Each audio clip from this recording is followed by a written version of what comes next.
What is going on, everybody? Welcome back to Nintendo Land, and we are here for round 2 of copy abilities that Nintendo and HAL Labs need to add into Kirby and the Forgotten Land. Today we have once again 10 copy abilities, and each of them have 2 extra evolutions for a total of 3 evolutions for 10 copy abilities. A lot of stuff going on here. If you haven't seen my first video yet, go ahead and click the card above and check it out. Those copy abilities were based on Beam, Parasol, High Jump, Laser, Mic, Spark, Stone, Wheel, UFO, and Throw. So if you're wondering why they're not on this list, that's why. We moved on to 10 other copy abilities, and there's still a lot more even after this video. So if you enjoyed this, please stop what you're doing right now, leave a like, and subscribe to stay up to date on all things Kirby and all things Nintendo in general. Starting off with Ninja Kirby, we have Ninja, Samurai Ninja, and Secret Ninja. Regular Ninja is going to be able to slice his sword up close in some little sword combos, kind of like Cutter in the game right now. He can throw ninja stars out in front of him, and he can also stick to walls. That would be pretty cool. Obviously, just sticking to walls and throwing ninja stars in a 3D space, I think would be a lot cool.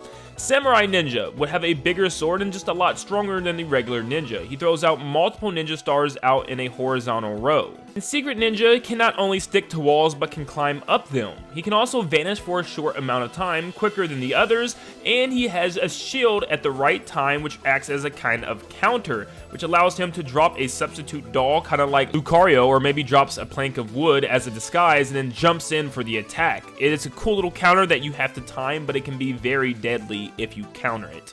Next up, we have Cook Kirby. I also included Chef Cook and Master Cook. Now, these were kind of hard for me to add anything different. I could have just added one more and just had it be the basic thing where it brings all the enemies on stage into a pot and he cooks them. But of course, I didn't want to be lazy with these, and I wanted to actually give them movesets the same way I did Mike last time, and the same thing goes here. So cooking would work kind of like Chef Kawasaki. He uses his ladle to stretch out and grab enemies in order to throw them in the pot and then eventually get health from that, but then he can also throw out frying pans or dishes at his enemies like projectiles. The next one you have is Chef Cook. This one uses utensils more for fighting instead of grabbing, such as using forks, spoons, and knives to throw at enemies, and even more pans and, dishes as well. He's not really grabbing anybody this time around. Then Master Cook uses giant kitchen utensils, like a giant butcher knife and of course a giant meat tenderizer.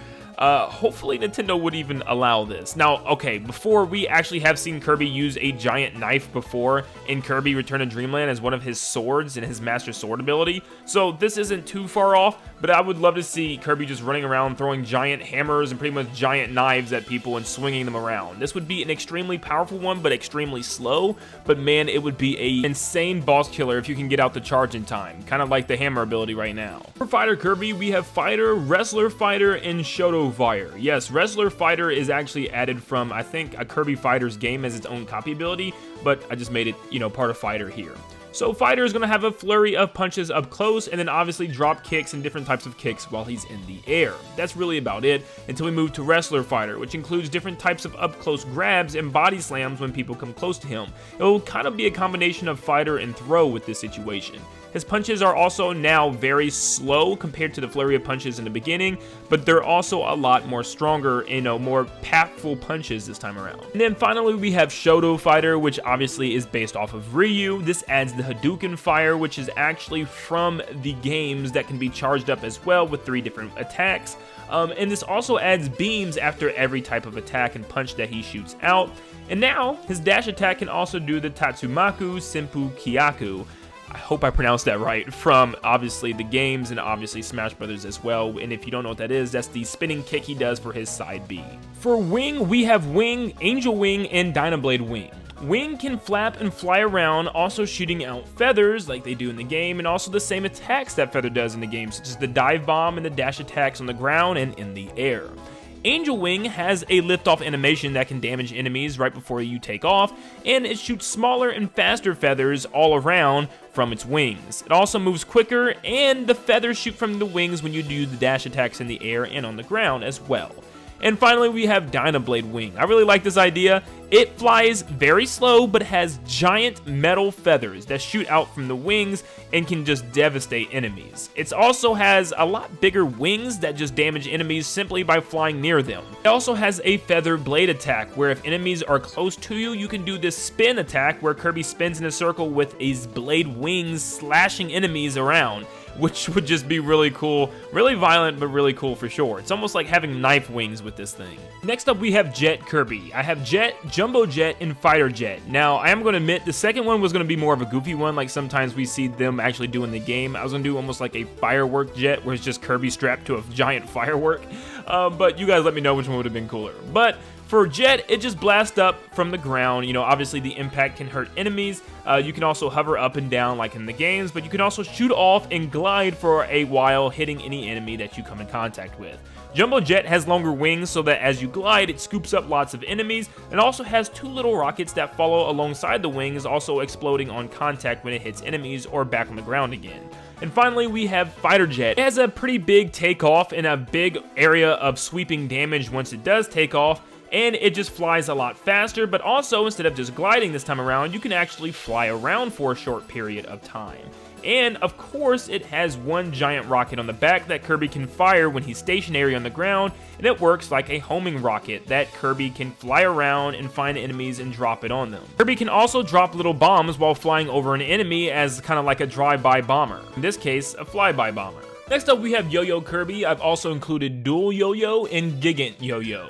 Regular Yo-Yo can throw it out like normal. He can also walk the dog with it in front of him and also do some overhead throws and also spin it around in the air. Dual Yo-Yo allows Kirby to throw out double Yo-Yos, and then maybe it's like alternates where he just throws them out back and forth, but this time he has 2 of them, kind of like the double shock ram ability for Cutter Kirby. And then Gigant Yo-Yo is just one giant yo-yo that leaves spikes on the ground and also shoots them out when you're using it.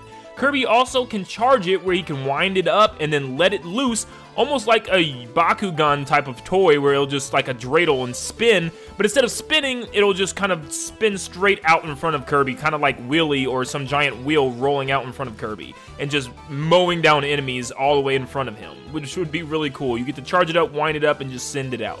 Now, with Mirror Kirby, it really all comes down to what Nintendo wants to do. It's one of those weird copy abilities that can have some really crazy implications, but I just kind of gave it some normal things. Maybe you guys can add to this, but I have Mirror, Crystal Mirror, and Dimension Mirror. So Mirror just shoots the projectiles like normal, and it also can make Kirby glide across the stage, and Dash Attack does the Kirby Split attack as well. Crystal Mirror maybe leaves spikes on the ground, like crystal shards or like maybe glass from the mirror on the ground after him.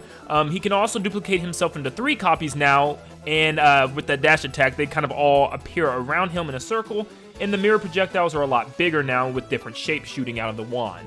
And then we have Dimension Mirror, where Kirby can send out copies of himself out of this mirror, which actually can fight alongside Kirby. They're like little, Kirby drones or Kirby copies that can fight for him for a little bit before they are destroyed, but also just increasing the power and the strength of the original copy ability and just, making them bigger, stronger, and faster. Ball Kirby is a weird one that I actually forgot about at first, but actually going back and playing some of the older games, it's actually a really good ability that kills bosses pretty quick. Of course, in this game, you're going to have Ball, Gordo/Spike Ball, or a baseball. These are just some weird ones, I'm going to admit, but they would be a lot of fun just to play around with. So the ball will just roll around the stage, and Kirby can also bounce off of, enemies, bounce off of walls, and just do damage as he's bouncing or falling. Gordo Ball or Spike Ball would be kind of like Needle, where you can roll around shooting spikes out, leaving a trail of spikes, and just leaving spikes on anything that you bounce off of that can hurt enemies as they go over it. And then Baseball, you can actually charge up a blast toward, where you will kind of turn on fire like a super fiery pitch, or someone just struck the baseball and it's just like on fire. You can also fly through the air, charged up as well. It'll leave a trail of fire also behind Kirby that enemies can run into and take damage as well. Cupid Kirby is next, and we have Cupid, Devil Cupid, and Icarus Cupid. So Cupid can fly around the stage and fire arrows similar to Ranger Kirby in Kirby and the Forgotten Land. But this time he can charge up his arrows and actually shoot multiple different arrows, like 3 or 4 at a time, out in front of him. Next up we have Devil Cupid, which doesn't quite make sense, but why not? So this time Kirby can actually fire arrows out in front of him, and maybe even bigger arrows to hit the ground, and they leave kind of a fire quake on the ground. And up close he can use a little pitchfork in order to use melee attacks to enemies that get close to him. And finally we have Icarus Cupid, clearly based off of Kid Icarus's pit, and Kirby can actually use these arrows, are light arrows, that he can guide around the stage and pretty much kind of control where they go, kind of like you can in Smash.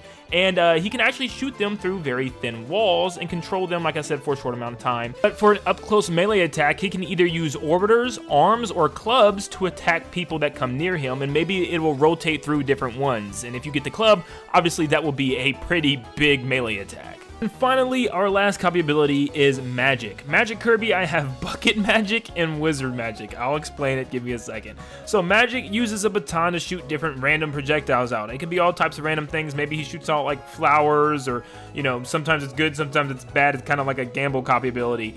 Kirby can also, you know, shoot out random things from his hat, such as like birds, or maybe even fire, water, different types of things like that. Bucket Magic is random foods and animals that he can shoot out of the bucket hat. So maybe he can give himself some heals. He can shoot out like giant fish that just jump out and just hit enemies or something. It's weird, it's random. I didn't know what to do for another hat, and I just came up with Bucket Hat. Kirby can also use his wrench as his baton to shoot out different nuts and bolts and just different random items and stuff. This is just a very random copy ability. The original is really just a random roulette of different items and copy abilities, so I had to make something up for a moveset here, but just hang with me. And finally, we have Wizard Magic. Wizard Magic shoots projectiles out of the wand that are stronger, more magic-based, kind of like the beam ability from past Kirby games. And this is just more of a super powerful magician type of person, more of like a wizard. Like, for instance, his hat can shoot out giant beams of energy and giant balls of light or stuff like that that just do massive amounts of damage. It's just a very strong magic one. I decided to play this one safe since I went crazy with the bucket hat, but it is what it is. There's Magic. And those are 10 new copy abilities with new evolutions that would be really cool to see in Kirby and the Forgotten Land. Thank you guys so much for tuning in. If you enjoyed this video, still make sure you watch the first one that I talked about the other copy abilities. And if you enjoyed this, leave a like, subscribe to stay up to date on all things Kirby and Nintendo in general, and let me know what you would want to see next on the third video of more copy abilities. Thank you so much for tuning in, and I'll see you all on the next one. See you guys.